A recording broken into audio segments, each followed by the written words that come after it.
Good morning and welcome to today's Lord Mayor's Knowledge Miles lecture on Rethinking Capital, Accounting for Reality with Andrew Watson, the co-founder of Thinking Capital. I'm Charlotte Dilbrashley and I'm the manager of the FS Club at TN in the City of London. And it's a great pleasure for me to introduce you to Andrew this morning. Over the past 23 years, Andrew has been devoted to rethinking accounting to enable it to tackle the wicked, complex problems of climate change, biodiversity and inequality. Reading about your work, Andrew, I don't think I've ever been so excited to hear more about accounting. So I'm very keen to hand over to you shortly. But first, a few brief housekeeping points. We'll be recording this session and it'll be available to watch on our website within 48 hours, so you can share the knowledge on what you've learned today. We also have the slide deck in the chat box for this webinar, and that will also be on the website as well. And after Andrew's presentation, we'll be holding a Q&A session, I should say. So please use the GoToWebinar chat facility to send your questions in to me, and then I'll feed them into the conversation. Now, Andrew, I'm pleased to announce the virtual floor is yours. Thanks, Charlotte, and also thanks to Michael Manelli for giving me this opportunity to talk. This is it's going to be hopefully a 50-minute version of what I did at Mansion House a couple of weeks ago at the colloquy. I was given less than 4 minutes there, and I'll try and do this in 15 to leave half an hour for Q&A. Just a quick introduction to myself. 23 years ago, I had a normal career being a lawyer. I was at Arthur Andersen when I had a law firm at the end of the 90s. And then basically I spent 23 years in a cave, first of all trying to solve what's called the intangibles problem, being the economy's changed, but we're using rules which were designed for the industrial age, and we therefore need to rethink the rules. But then actually latterly from 2016 onwards talking about accounting, when you learn about it is a remarkable innovation going back actually to about 6th century BC Sumeria to actually give value to what's valuable.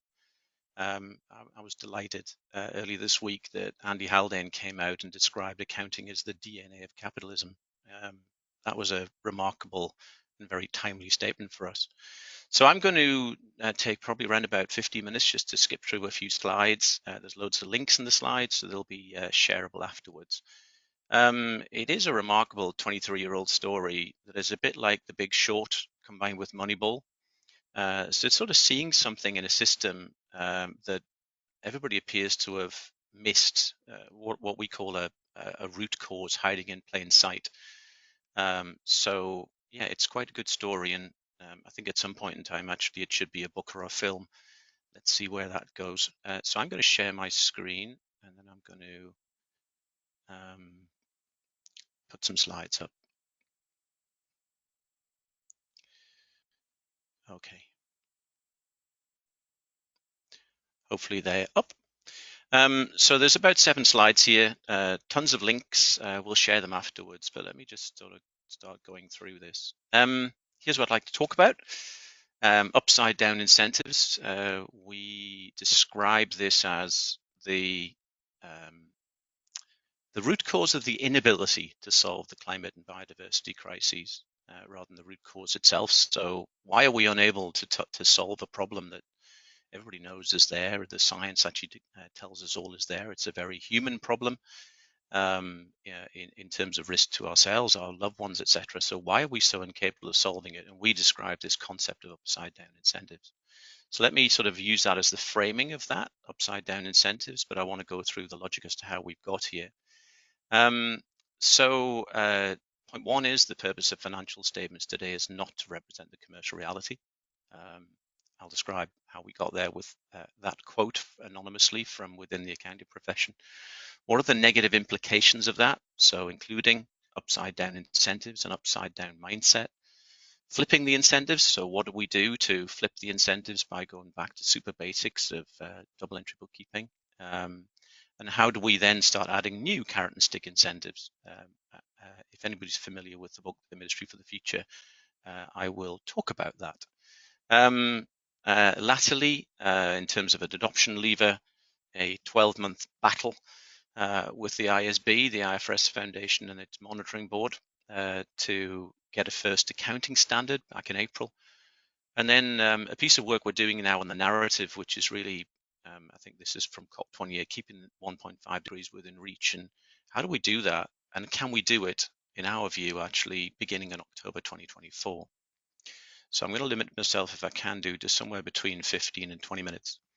It's great when you go and curiously, as I do, ask people questions. I'm inherently annoying to myself as well, that I'm just innately curious. And people tell me things that actually they don't tell anybody else. One of which was back in 2021, this quite remarkable quote that came from very high up in the accounting profession, that the purpose of financial statements today is not to represent reality. Dig into that. The quote, full quote was, you have to understand, Andrew, the purpose of financial statements today is not to represent commercial reality, nor to be materially accurate. They're to be comparable at the lowest common denominator, which is fixed assets, and for tax. Digging a bit more into that, what it basically says is that intangibles are all too uncertain. Things like innovation is too uncertain. The results of innovation are too uncertain. Software is too uncertain. A reputation is too uncertain. Relationships are too uncertain. Therefore, pretty much as a rule, all of those things of value today are written off as costs. And by writing them off as costs, you get a tax deduction. The statement I was making at Mansion House 2 weeks ago, and the link to the letter to the CEOs of the audit firms, was trying to make the point, and I don't want to be overly critical of this, because we're really trying to represent or sort of describe a problem, and when we accept the problem, we can work out how to solve it. Is that we're using financial statements which aren't designed to make decisions, informed decisions on things like investing into meeting an emissions reduction commitment, or actually investing into any stakeholder relationship. They're really designed for tax. And once we accept that, it's a bit like the overt expression of mutual knowledge, as Steven Pinker says, that we're all really accepting the fact that the emperor's got no clothes. Well, what can we then do about it? So I put the link into the CEOs of the audit firms. I published that on my LinkedIn page after I read it out of the colloquy. We're dealing in a system of upside down incentives, and I'll describe that in a second. Material understatement of real returns if we use real financial statements, which represent intangibles. And there's a whole bundle of things we talk about, including actually the inability to factor in systemic risk, because the balance sheet has lost its relevance. So, as a lawyer, as an intangibles person coming into accounting, you suddenly realize there is something here that actually is very important, that actually people seem to have missed as what we call a root cause hiding in plain sight.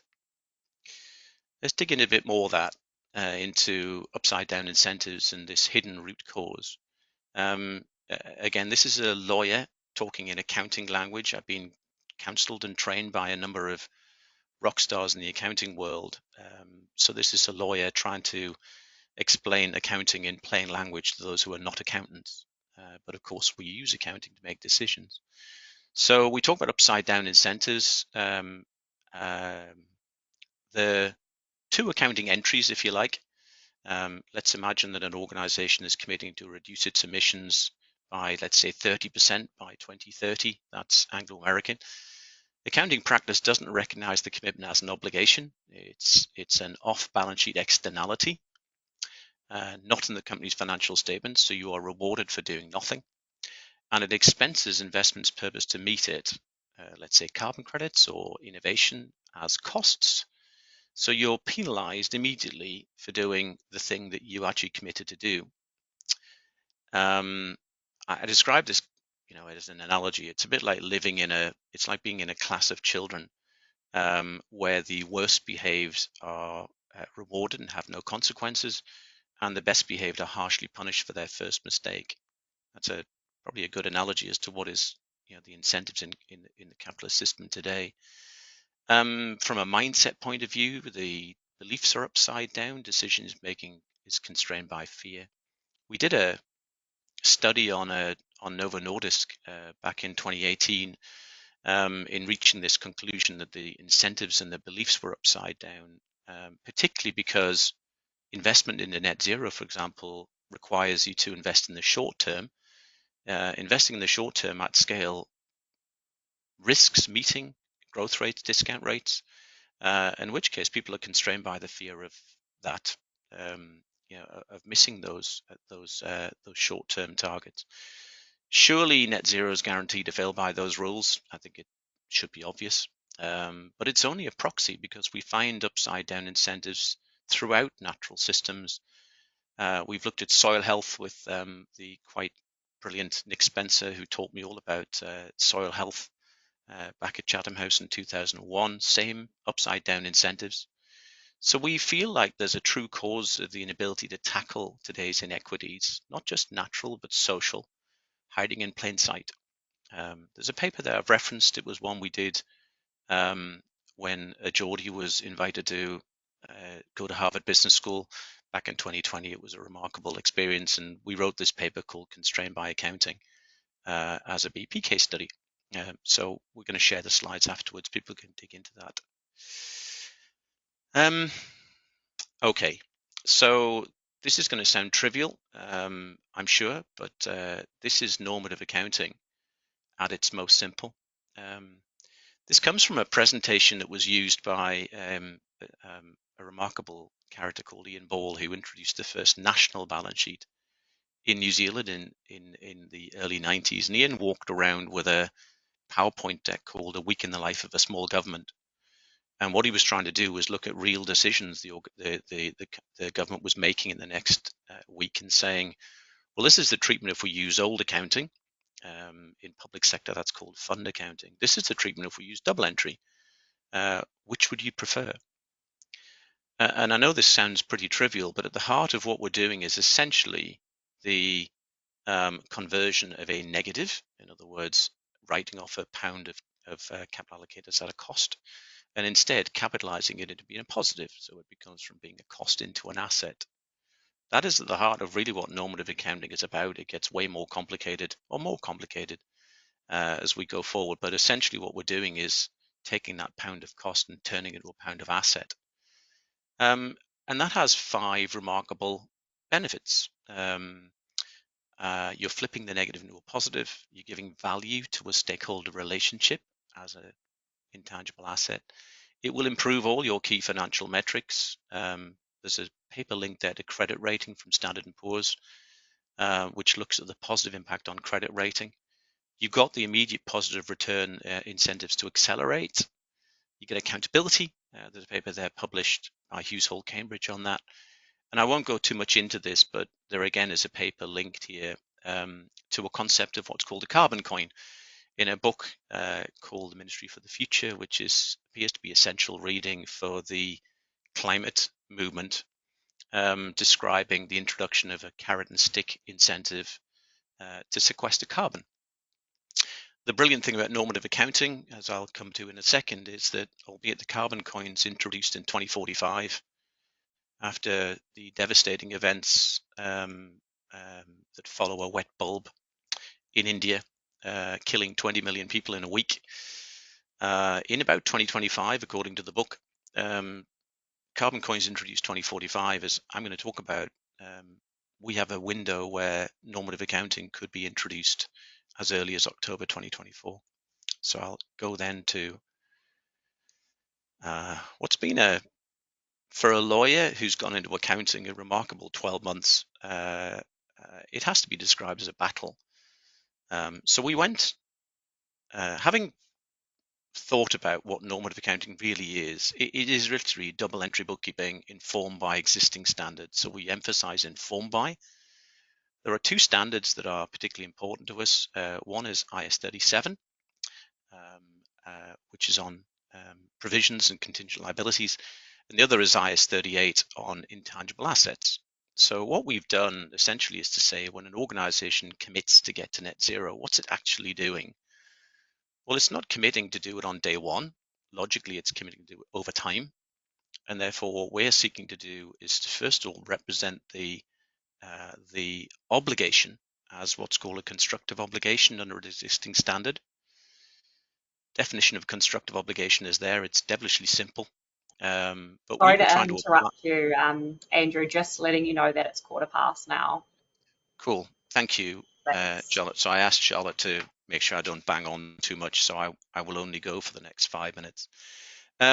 So we were trying to demonstrate that under an existing standard, interpreting existing IS standard, a net zero commitment to reduce emissions by 2030 is one of those things, a constructive obligation. We eventually got a decision in 25th of April. The most relevant part of the decision is a principle that when an organization recognizes a provision to meet that obligation over time, its investments into meeting that provision can also be recognized as assets. So just to repeat that, because it's really the sort of core principle we were hoping for. Whereas at the moment we're working in a system where people are not recognizing the negative, therefore cannot recognize the positive, the decision was, in principle, if you recognize a provision to meet that commitment over time, you can also recognize your investment to meet that provision as assets. If you want to dig into the battle, well, again, we'll share these. The battle was due process concerns we raised under the IFRS Foundation's handbook, but we've also now got a new submission on the asset treatment, which has literally just been published this week, and we're hoping will be discussed in September. So let's go to the most recent paper I put on my LinkedIn page this morning. We were counseled to think about the attention statement from COP28, which is keeping 1.5 degrees within reach.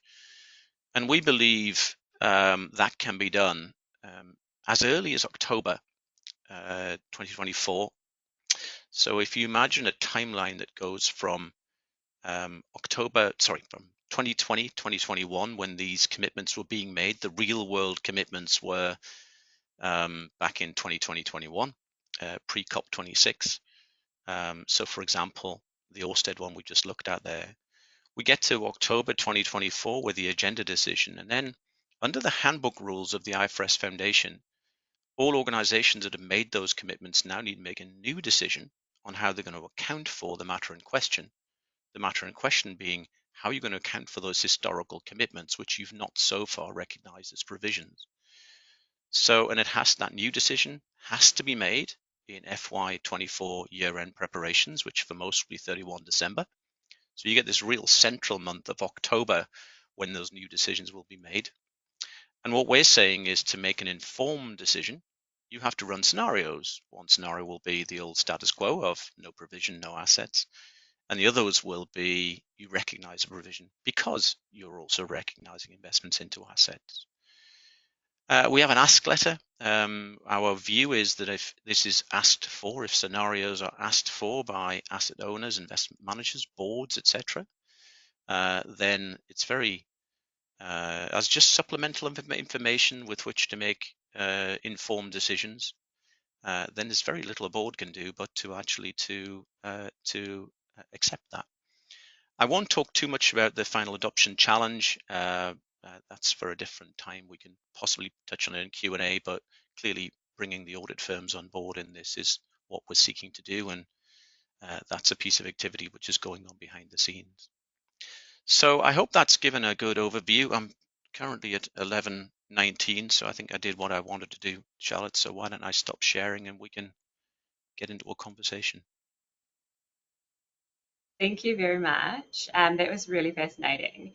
You mentioned that one of your anonymous quotes from someone very senior in accounting said that the financial statements today, the purpose is not to represent the commercial reality nor to be materially accurate, which I find rather concerning.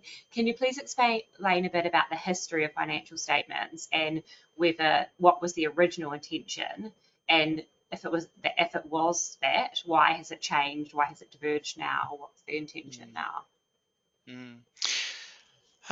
In the letter to the audit firms, there's a real explanation of this with a chart that says these shifts in the economy where new ways of creating value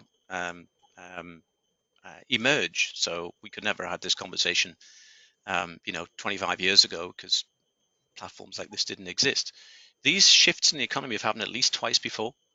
The economy changes first. The rules that govern the economy only later catch up.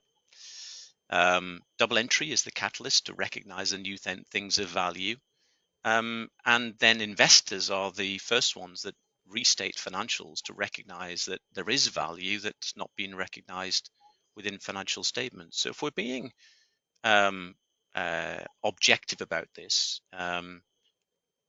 we've had this shift in the economy. Everybody's missed it. We're using old economic theory, which assumes natural resources to be abundant. That's clearly not the case anymore. So it's the resetting of all the rules, but we've got to start with accounting. That's the Andy Haldane brilliantly put quote that accounting is the DNA of capitalism. And once we start doing that and recognize, for example, averted emissions as an asset type, then we can start to reset the incentives. And it's, again, being objective, we could be critical. Being objective, it's just a shift in the economy, which frankly everybody's missed. Thank you. I've got quite a few questions here. Firstly, Dan Feeney has said, most accounts are simple debit, credit, or asset liability ledgers or balance sheets. Will blockchain eventually become the neutral third eye for accuracy and transparency? Oh gosh. I'm only going to say from one of our advisors, Edward Young, who's named on our website. Yes, is Edward's view. Edward was the former chief architect at Microsoft, and his view is absolutely yes. Intangibles, the best place to recognize intangibles is through blockchain. But I can't answer that question definitively. My cave hasn't gone as far as blockchain so far. Yeah. To wait and see, I guess. John Spain said, item 5 is worrying. We can't just change numbers in order to achieve a prior decided objective. I think item 5 he's referring to when you mentioned about lowering the heating rate of the planet by 1.5 degrees or something. I think that's what he's referring to. It's a really well-made point, Charlotte, and thank you to John for the question. Let's be absolutely clear. We're not looking to change financial statements. That will take some while before our ultimate objective is that all intangibles are properly recognized on balance sheets, because that's what we should be using to make informed decisions. But we are where we are. All we're looking to do in the very, very first application to a net zero commitment is to ask boards to use a set of management accounts with different accounting treatment to recognize the entries of the obligation to be met over time, and then the investments as assets using estimates of the future value of the assets. Listening to informed people in around asset owners, supplemental information is regularly asked for. This is purely supplemental information to allow users of financial statements to make more informed decisions, possibly to over time to think about whether those returns are true. But all we're trying to do in this very first application is find that little way of saying, when we realize that they're not representing the commercial reality, what can we do to fill the gap? And then how will that allow people to use that information to make better informed decisions? We're not looking to shift financial statements yet, but the market may demand more information over time, and we think probably people will. On that note, Matthew has asked, how do you set the value to the company of achieving its climate commitment by its chosen date? This is the very simple, super simple answer. There's papers and papers on this, but here's the way that at its most simple it works. So I'll do Anglo-American because it's one we've modeled. Anglo-American are reducing their emissions from 6.2 million tons to 3.1 over a 8-year period. That's if it's due to straight line without looking at the transition plan, that's 517,000 tons of CO2 per annum. We use the impacts, the metrics from the Impact Weighted Accounts Initiative at Harvard Business School to think about a multiplication of that. So what's now IFVI have got a minimum social price of carbon of 114 on a discounted rate, and a total societal cost intergenerational of 356. And we look at those numbers to actually decide between that, what the multiplication should be. So that's the first entry. Again, if people want to know more, there's a lot more papers on this. And then the investment is capitalized pound for pound. That's the most recent IAS 38 submission. And then it's marked to an active market value. So your active market value, and I hope there's a couple of people on the call with whom we're talking about this, actually will be the value of averted emissions. Well, if you follow the same principles, then the true cost of a averted emission, according to Harvard metrics, is 356 per ton of CO2.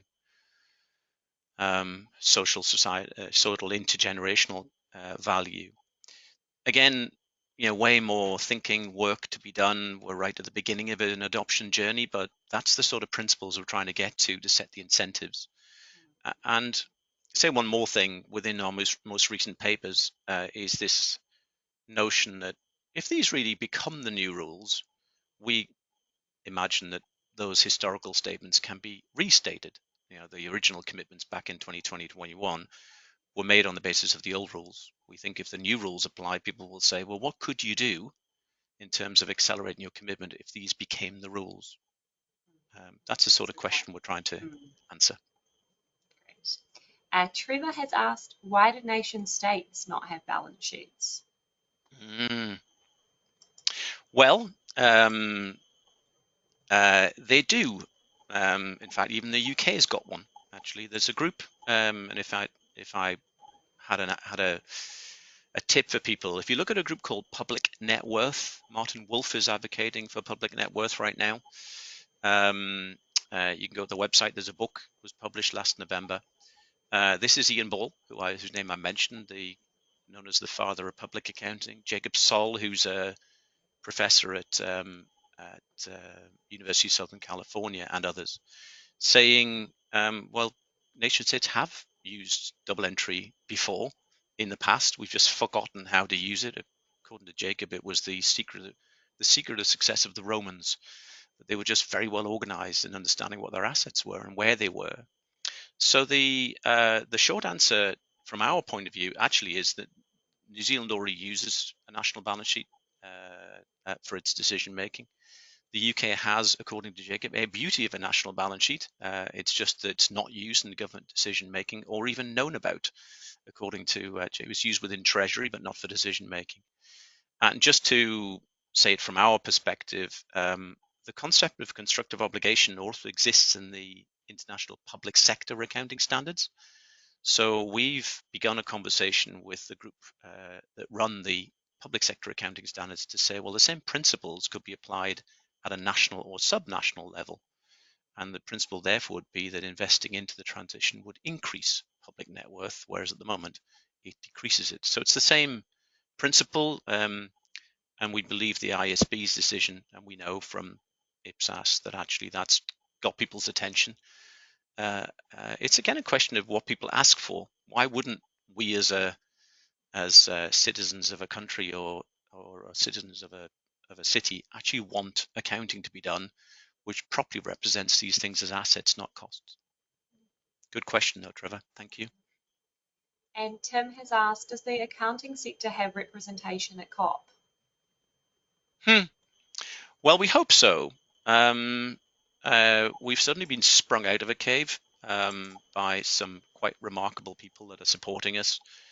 I'll mention, because they're on our website, brilliant people like Dominic Emery, former Chief of Staff at BP. Dominic's become a super advocate for what we're trying to do.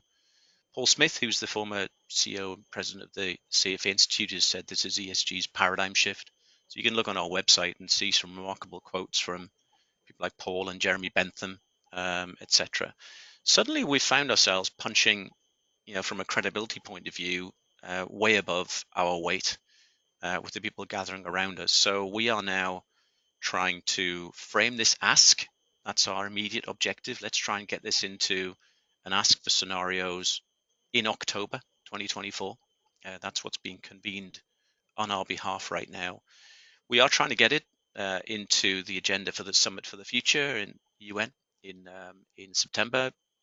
We're trying to get it into New York Climate Week. Somebody's asked us this morning if we're attending. And of course, we're trying to get it into COP, which is finance COP. So it should be there, albeit people seem to think that actually COP29 won't achieve anything. We believe there's a big story here that actually, if it gets heard, it can start to change the way people think about the transition. So we're getting other people to spread our message, Charlotte, and this is another one of these fantastic opportunities for people to know a bit more about what we're trying to do. Fantastic. Hugh has asked, does this change in accounting rules highlight attempts at greenwashing? Well, again, coming out of a cave and talking to people who know much more about whether it's carbon credits or greenwashing than we do, the answer would be, why would you greenwash if every single pound you're spending on genuinely transitioning or genuinely, investing into high quality carbon credits? Why would you greenwash if actually you're adding shareholder value? And I think, if I'm being simple, the reason people greenwash is the incentives are upside down. So you're incentivized to tell a better story than the reality. We're trying to move away from that. Whether, again, this is the sort of thing that will be embraced, we hope so, but, we have to go through this, what would I say, shift into reality. And then hopefully that will start to change people's perceptions on why greenwashing is done. Okay, Matthew says, thank you very much for your informative presentation. Do you have any examples of your methodology being implemented in whole or part? We do. We've done outside in and inside out studies. We're doing some outside in, hopefully fingers crossed, inside out as well, with a small early adopter group. The remarkable, and I think this is a great insight that came from one of our community. Nobody wants to be first on the dance floor. But we've now got, and it's kind of interesting to us. People like sovereign wealth funds find this fascinating because they say, well, we don't have to be bound by a set of rules that frankly don't make sense. So we do, and we're creating more. We are next hoping to we can restate SAP's commitment to go from a reduction of its scopes 1 and scope 2 emissions, which it just achieved in 2023. So it removed 327 kilotons. So we're looking to re-embed new entries into that to show what the true reality was of meeting that commitment. I think we were just doing a model on this week, and I think that would add $116 million to SAP's balance sheet over the 5-year period, which is a pretty remarkable number. But we're trying to, as I say, restate so people can see where the numbers come from. Hans has got an interesting point. He said, isn't the DNA of capitalism to give tangible and intangible values a number so they can be added together in a balance sheet, with the dilemma being not everything that can be counted counts, and not everything that counts can be made countable? Can you just read that back, Charlotte? Because I think it's a fantastic quote, but I'd like to dig into estimates in a second. But yeah, would you mind reading it back, please? Yeah, so he said, isn't the DNA of capitalism to give tangible and intangible values a number so they can be added together in a balance sheet?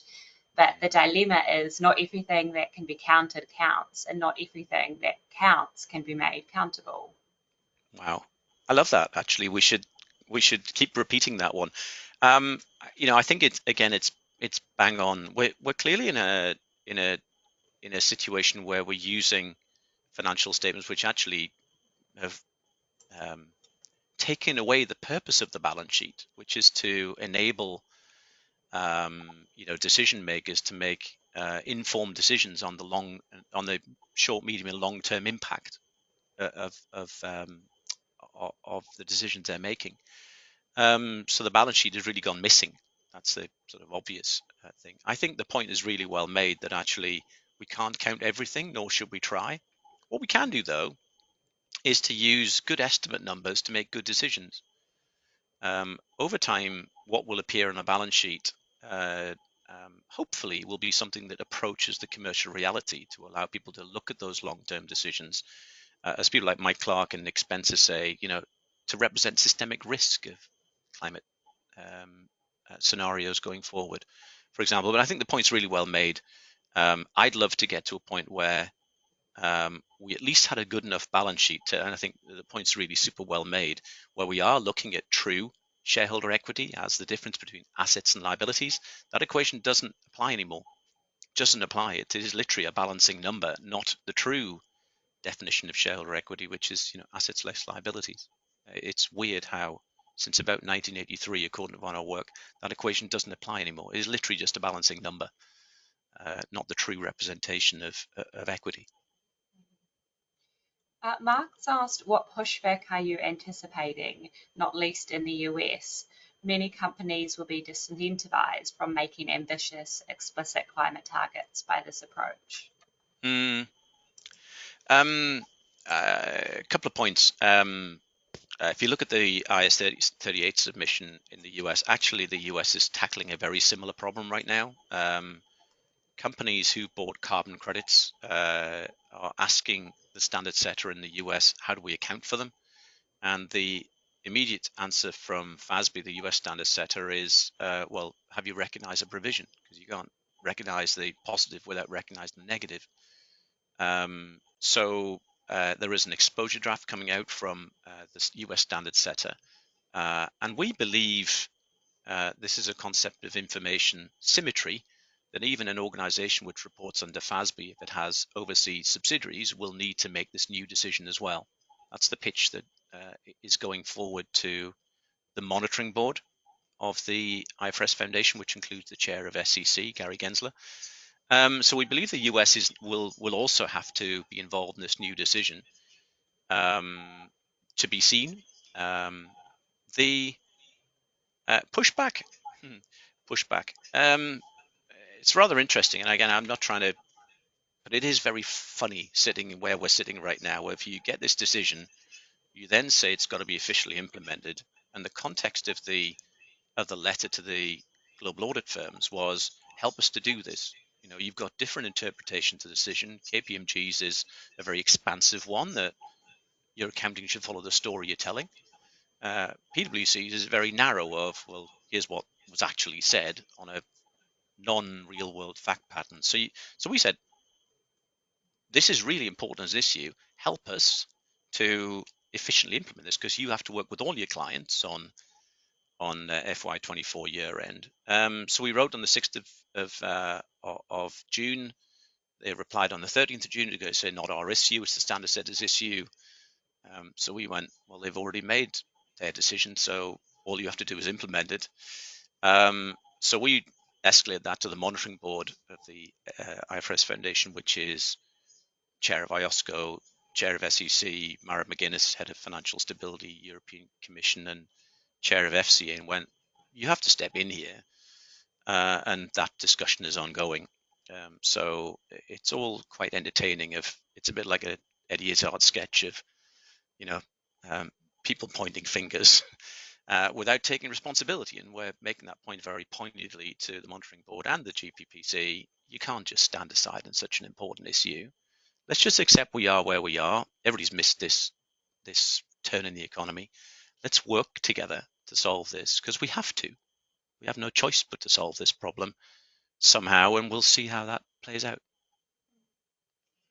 John Hunter's got a great point. He said, is it not possible that a method of record keeping developed to help 16th century merchants do business may not be entirely appropriate to the 21st century? Perhaps we should use this issue as an excuse to ask the question. Again, it's a very well-made point. But just to maybe sort of point to another historical reference, and I can send people links to this book. Jacob Soll at USC has written a 2,000-year history of double entry called The Reckoning, which is a fabulous book. If you want the one-line strapline for me, it says, good accounting gives rise to accountability, which gives rise to transparency and financial stability. There's the one flow that runs through it. So you get real efficiency in the running of an entity, whatever that may be. But Jacob's then done the full history of use by the in the golden age of Islam, use in the early days of the Italian Renaissance, use in the Industrial Revolution by J.P. Morgan to recognize hidden value in railroads. So The Reckoning is one book, and the other book, which is available on a PDF and happy to share it, is called Futuromics by my co-founder in Rethinking Capital. His name is Robert McGarvey, a Canadian. So Robert and I founded Rethinking Capital together back in 2016, and it's got a much more colloquial explanation of how these transitions have been formalized before, and how introduction of double entry sort of catalyzes the system into action. It's sort of, he describes like the metamorphosis between a caterpillar and a butterfly. Literally, the system starts to adapt itself without having to be taught where capital should flow. So yeah, again, The Reckoning is a great book. I got it in Waterstones in Piccadilly. Jacob's a remarkably funny character. Robert's book, I think, is a lot more accessible, and it basically has a prediction at the end that says we're in 2050. We're now living in a whole new Renaissance society. What do we do different from 2020? And of course, double entry is the first thing from history that we know starts to catalyze the change. Interesting. I think we've all got lots of more reading and learning to do on this, I think. Tony has asked, don't you run the risk of creating assets that have no recoverable value, making companies appear stronger than they are, as has happened in the past with capitalized R&D costs? Yeah, again, it's a fabulous question. And of course, again, we'll say we're at the beginning of a journey. And the thing that people are counseling us to do is make sure the system can't be gamed. Because humans will game a system if it can be gamed. We're trying to keep this very tight around the first application to find what we learn. Just to reassure people, yes, there are incentives to meet a commitment, but also there are consequences from an accounting point of view if people don't meet a commitment, having promised to do so. So the opposite accounting entry treatment would apply, and the normative accounting, it's like a poor M&A decision. If you sort of remember, the autonomy and HP example is probably the most notable one. So it is a charge to equity and a charge to the income statement in the year in question. But yeah, the point's really well made. Avoiding gaming the system is a problem we've identified. We think we've got a good start to an answer, but again, we have to go through this parallel world for the start where we accept that existing statements are going to continue, and we have to just start this journey of working out what we learn on this first application. And we will learn, no doubt, that if an opportunity exists to game a system, people will try to game it. So we keep it as tight as we can to reduce that risk at the start. But again, a really well-made point. Christopher asks, have you tackled the challenge of consistent financial reporting and forward-looking statements versus the accounting for a current point in time, and the tensions that this leads to around investment plans versus reality? I haven't answered this question in detail, so I won't attempt a long answer, but again, sort of emphasize what we're trying to do here is give management and let's say boards in our models, give boards, give asset owners, give investment managers, give insurers, give banks just a different real view of the future of a business. The point's really well made that there's this, when do you tip over from the old system to the new one? And for the meanwhile, we're looking at something that just sits alongside existing financial statements. And it's actually quite interesting looking at SAP, for example. You've got these non-GAAP measures that you can then start to reconcile. This, therefore, is allowing that sort of same practice to develop. I'm not sure that's the world's best answer, but that's, as I've never been asked the question before, I think that's heading in the direction of an answer. Yeah, you've certainly sparked a lot of discussion this morning. There's a lot more questions that we unfortunately won't have time for, but I will send them all to you afterwards, Andrew. Thank you. You have their details if you wanted to get in touch with them. So last question. So Ranan says, surely the notion that a commitment should be seen as an asset rather than as a cost depends on the view of the committer. So some will agree with you that it's an asset, while others will vigorously disagree, seeing it as an obvious cost. So why should the latter accept your view? I mean, it's a great question. I'm not saying that the commitment is an asset. The commitment is an obligation to be met over time. Let's just be absolutely clear about that. It's not. Let's call it the negative entry. It's more that if I'm buying carbon credits, if I'm in the words of one of our supporters right now, if I'm investing to reduce the impact of my organization on the heating of the planet, why would that be a cost? Why would you possibly consider that to be a cost?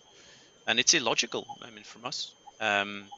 Maybe I'll just say one more thing, Charlotte, if I may, and then I know we're on time, off time. We'd love to talk to people about what we're trying to do. We're looking to expand our community. Please reach out. My details will be on the slides. We are creating what I fingers crossed will become a movement amongst people to ask for more information. So please, and we're looking to try and run sessions on a regular basis to keep people updated as to the way this remarkable story is unfolding. Thank you. Thank you so much, Andrew. I'm just going to sneak in this last question by Dan, which says, don't we need to utterly transform the business models of the large Big Four audit and tax firms under this thesis? Yes. Great. Yes. Now, we should actually separate out the audit practice from the rest of the firms. That's the short answer. Yeah. So as I mentioned, I'm sorry I didn't get round to all the questions today, so I will send those on to Andrew so he can get in touch with you directly, and also you can feel free to get in touch with him with the details supplied, and also do look at the following links from the PowerPoint slide and the extra reading he recommended. I'm sure everyone here today will help spread your message, Andrew, and I wish you all the best of luck with it. As you'll see on the screen at the moment, we've got more lectures coming up over the next month on quite a few diverse range of topics there. So do check into those. And thank you so much for your time and sharing your work with us this morning, Andrew. I think it was really valuable and enjoyable for all of us. And also thank you so much to everyone who logged in this morning and contributing to the discussion. Have a great day, everyone. Thanks again. Bye. Thanks, Charlotte. Very much indeed. Thanks, everybody. Thank you.